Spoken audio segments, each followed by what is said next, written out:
उपासक अपने उपास्य देव में तन मन प्राण सर्वस्व समर्पित कर देता है तो उपास्य देव उससे एक क्षण भी दूर नहीं रहते।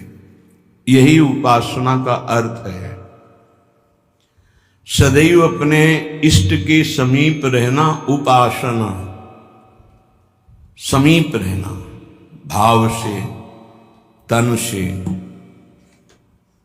हमारा तन उनकी सेवा में, मन उनके भाव में, वाणी उनके नाम गुण कीर्तन गायन में, श्रवणेन्द्रिय उनके श्रवण गुणों का करना, नाम कीर्तन का करना, नाम जप का श्रवण करना, साक्षात भगवत स्वरूप हो जाता है।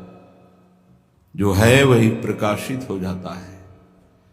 ये भटकना इसी जन्म में सुधर सकता है, पशु पक्षी आदि योनियों में नहीं। इसलिए सावधान होकर के एक एक क्षण, एक एक श्वास, एक एक वृत्ति राधा नाम में लगा दो, खुद परिणाम देख लोगे। श्री कृष्ण चंद्रजू को कोई अपनी तपस्या के द्वारा यज्ञ दान वेदाध्ययन तीर्थ स्नान आदि के द्वारा कभी वशीभूत नहीं कर सकता। और निश्चित किया हुआ मूल्य राधा नाम है। जो राधा राधा राधा वो प्रभु को अधीन कर लेता है। कुछ माफी मांगने की जरूरत ही नहीं पड़ती प्रभु से। अनुल्लिख्यानंता नपि तदपराधान मधुपतिर महाप्रेमाविष्टस्तौ परम देयम विंशति तवैकम श्री राधे गृणत ई नामामृत रसम महिम्ना कह सीमाम स्पृशति तो उदास्यैक मनसाम। जो राधा राधा राधा ऐसा उच्चारण करते हैं, प्रभु उनके अनंत अपराधों का लेखा जोखा ही नहीं करते। श्री जी के नाम की ऐसी महिमा है। फिर जो श्री जी के चरण दास्ता में अपने जीवन को लगा दिए, उनको क्या मिलता होगा? किसी की सामर्थ्य नहीं कि कोई इसका वर्णन कर सके कि जिस कृपा सिंधु की एक कृपा कोर से दुरंत राक्षस भाव को प्राप्त भी परम पद के अधिकारी हुए, वही कृपा समुद्र का सार रूप हमारी लाडली जू, उनकी कृपा को कौन जान सकता है? जैसे प्रभु श्री कृष्ण चंद्रजू को रिझाने के लिए एकमात्र उपाय है अनन्यता, ऐसे प्रियाजू को रिझाने के लिए एकमात्र उपाय है दैन्यता। श्री जी के हो के अत्यंत दैन्य हो जाओ तो अवगुण करे समुद्र सम गनत नापनो जान। ये मेरा जन है, बस इस बात से हम जीत जाते हैं। श्री जी के चरणारविंद में अपनापन हुआ कि हम जीत गए। अवगुण करे समुद्र सम, समुद्र के समान यदि अपराध बन जाए तो मेरी लाडली जो मानती ही नहीं कि अपराध हुआ है। पर ये अनन्यता, ये दैन्यता बिना रसिक महापुरुषों का सेवन किए नहीं आ सकती। और बिना वृंदावन के रसिक जनों का संग नहीं मिल सकता। वृंदावन की कृपा के बिना विशुद्ध प्रिया प्रीतम के अनुराग में जिनका मन लगा हुआ है, ऐसे रसिकों का संग नहीं मिल सकता। वो मिलेगा तो वृंदावन की कृपा से। कभी भी कहीं भी किसी को भी यदि ये सौभाग्य मिला तो पहले वृंदावन की कृपा हुई, तब ये सौभाग्य मिला। श्रीपाद प्रबोधानंद जी महाराज कह रहे हैं, गाढ़ा शक्तिमता मपीह विशेष स्वत्यंत निर्वेदतो दृक्पाते प्रसहिष्णुतातिशयिनाम योगे समुद्योगिनाम ब्रह्मानंद रसैकलीन मनुषाम गोविंद पादाम्बुज द्वंद्वाविष्ट धियाम च मोहनमिदं वृंदावनम स्वैर्गुणैः। बड़ी महिमा की बात कह रहे हैं श्रीपाद प्रबोधानंद जी महाराज। स्वैर्गुणैः मोहनोपि अपने प्रभाव से तुम्हारे मन और चित्त को मोहित करके प्रियालाल के चरणों में समर्पित कर देगा। ये वृंदावन का प्रभाव है। जब अपने को सबसे दीन समझा जाए, नाम जापक अपने को सबसे दीन समझे, मैं सबसे नीच, ओ ऐसा आप सत्य मानिएगा। जो नाम जापक है वो कोई बनावटी नहीं कि वो बनावटी बोलते मैं अधम हूं, मैं दीन हूं, मैं नीच हूं, ऐसी बात नहीं। अनुभव होता है प्रभु की कृपा कहां और कहां मैं नीच, ऐसा दोनों का तारतम्य अनुभव होता है। अहंकार के कारण आपको अनुभव में नहीं आ सकता, लेकिन जब अहंकार रहित होगे तो दिखाई देगा कहां प्रभु की अपार कृपा और कहां अपनी अधमता, दोनों का। देखो स्वामी जी महाराज श्री ललिता जी के अवतार हैं, श्री स्वामी हरिदास जी, और अपने सिद्धांत पद में कह रहे हैं मोसो ना बिगारन को और तोसो ना संवारन को, तो ही मोई पड़ी हो। अब विचार करो, हरिवंश महाप्रभु हित सजनी के अवतार हैं, वो कह रहे हैं क्वाहम तुच्छा परम अधमा प्राण हो गर कर्मा।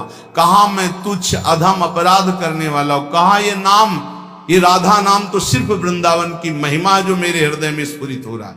क्या है ये? कोई साधक है, कोई संत है? ये तो साक्षात भगवान आचार्य रूप में अवतरित होते हैं। तो जब जब होए धर्म के हान, सेवक जी महाराज हरिवंश महाप्रभु के लिए लिखते हैं, जब जब होए धर्म के हान तब तब तंग धरि प्रगटत आन, जान और दूजो नहीं। तो उपासक को चाहिए जो नाम जापक, उसका नाम तभी प्रकाशित होगा जब उसमें दैन्यता है कि मैं तो वास्तविक मैं बहुत अधम हूं, लेकिन हम पर प्रभु की बहुत कृपा है। ये दोनों साथ होने चाहिए, केवल अधम ही कह के नहीं रुकना है। देखो हनुमान जी महाराज परम ज्ञानी महाभागवत, असमय अधम सखा सुन, रुक नहीं गए, पर मोहू पर रघुबीर, देखो मेरे ऊपर कितनी कृपा, यद्यपि मैं अधम हूं, ये बात ध्यान देनी। नाम जापक उपासक तभी दिव्य ऊंचाई पर पहुंचता है जब तरण से भी अपने को नीचा समझता है। बहुत सहनशील होना चाहिए नाम जापक, नाक में गुस्सा नहीं होना चाहिए। और एक ध्यान रखना, भजन करोगे तो ये आ जाएगा, सही ढंग से चलोगे तो नाक में गुस्सा आ जाएगा, क्योंकि अभिमान स्फुरित होगा जो अंदर है, उसको दमन करने के लिए गुरु शासन में रह जाता है। त्रिभुवन में कोई दूसरा नहीं है जो भजन का अभिमान नष्ट कर सके, केवल गुरु नष्ट करते हैं। एकमात्र अहंकार पर अगर हथौड़ा कोई मार सकता है ज्ञान का, तो केवल गुरुदेव है, दूसरा तो ऐसे ही बोलेगा, लेकिन वो सीधा प्रहार उसी अहंकार पर। बहुत सहनशील उपासक को गुरुदेव की कृपा बना देती है। इसलिए एक प्रश्न हुआ था कि हम अव्यक्त रूप से गुरु मान लेते हैं तो हमें क्या भगवत प्राप्ति नहीं होगी? देखो अव्यक्त तुम्हें चपत लगाने नहीं आएगा, ध्यान देना। अव्यक्त तुम्हें ऐसा नहीं कि खड़े रहो, यहां यही खड़े रहो जब तक लौट के ना आए, यही खड़े रहो, चलो ऐसा करो। ये हमको प्रगट गुरु चाहिए, क्योंकि प्रगट में फंसे हैं। वो हमको दुलार भी करें और हमें डांट भी सके, हमें चपत भी लगा सके, तभी हम सुधरेंगे। मान लो हम अव्यक्त गुरु मान लेते हैं तो जो मन आया सो कर रहे हैं, वो समझा। अव्यक्त गुरु तुमको कौन ऐसा है जिसको उपदेश नहीं कर रहे? आप बुरा करने चलते हो, अव्यक्त गुरु अंदर रोकते, मान पाते हो आप?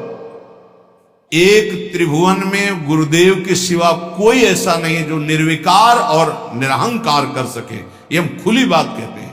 भगवान भी हमारे हृदय में बैठे रहे, निर्विकार नहीं किए। जन्म जन्मांतर से हमारे साथ हैं, कभी निर्विकार नहीं किए, कभी निरहंकार नहीं किए। वही हृदयस्थ भगवान अव्यक्त जब व्यक्त रूप गुरु रूप धारण किए तो पक्का सुधार हो गया, पक्का माया से मुक्त करने का मार्ग दिखा दिया। नहीं तो हाथ उठा कहते चाहे सर के बल खड़ा होकर तप करे, अहंकार पे कोई फर्क नहीं पड़ता। 10-10 हजार वर्ष तक खड़े रहे, जटाओं में घोंसले बन गए, चिड़िया बैठी, तुम कितने साल जियोगे? सारा अहंकार मिट्टी में, सब ज्ञान है। तो क्या हुआ? केवल जल पी के रहे तो क्या हुआ? कितने ऐसे पशु पक्षी जल आहार करते हैं, उनको भगवत प्राप्ति हो गई। हर अहंकार की धज्जियां गुरुदेव उड़ाते हैं। और जब गुरुदेव का ऊपर वरद हस्त नहीं रहता तो सिद्धता का नाटक शुरू हो जाता है, नाटक शुरू हो जाता है। इसीलिए अत्यंत दैन्य भाव वास्तविक जब आएगा तो गुरुदेव के चरणों में आएगा। पक्का समझो, हम आपको हृदय की बात कहता हूं, जब तक गुरुदेव की कृपा नहीं तो दो बातों पर विजय नहीं प्राप्त की जा सकती। विकारों पर षड विकार जित, ये गुरुदेव की कृपा, और अहंकार रहित होना केवल गुरुदेव की कृपा, ये दैन्यता केवल गुरुदेव। ये खूब अंदर की बात कह रहा हूं, खूब साधन मार्ग में चल के कह रहा हूं। जब तक गुरु कृपा नहीं होगी प्रगट गुरुदेव की, तब तक दो बातों पर विजय नहीं प्राप्त की, एक तो विकार और दूसरे अहंकार। बहुत सहनशील होना, सहनशील गुरुदेव बनाते हैं, ठोक ठोक के हर जगह, जहां कमजोर हो वहीं पीट पीट के। दूसरों को मान देना और स्वयं अमानी रहना, ये गुरुदेव की कृपा से ही आता है। जो शुद्ध रसिक महापुरुष भगवत प्रेम में डूबे हुए हैं, वही अमानिना मान देन स्थिति प्रदान करते हैं। ये स्थिति ये बनावटी नहीं होगा, बनावटी टिक नहीं पाएगा। चाहे जितना भारी विद्वान तपस्वी पांडित्य से युक्त क्यों न हो, जब तक वो अपने को तृण से नीच नहीं समझता, सहनशील नहीं होता, दूसरों को सम्मान देना, स्वयं अमानी रहना, तब तक उसमें भगवत भाव का प्रादुर्भाव नहीं होता। ये बात बहुत ध्यान देने की है, नहीं खाली भटकना पड़ेगा। ऐसे हमसे बनते रहेंगे कि अंधा बटे और पड़ा चबाए। भजन करना कठिन, करके बचाना कठिन, बचा के पचाना कठिन। उपासक को चाहिए कि भूख लगे तो आधा पेट भोजन कर ले, प्यास लगे तो जल पी ले। जो विरक्त है उसे सदैव अपने साधन पथ को पुष्ट करते रहना चाहिए। अपने भजन, अपने साधन, अपना संयम, अपना ब्रह्मचर्य। कलयुग में सरल, सहज, महामहिम, परम सिद्धि प्रदान करने वाला नाम है, नाम।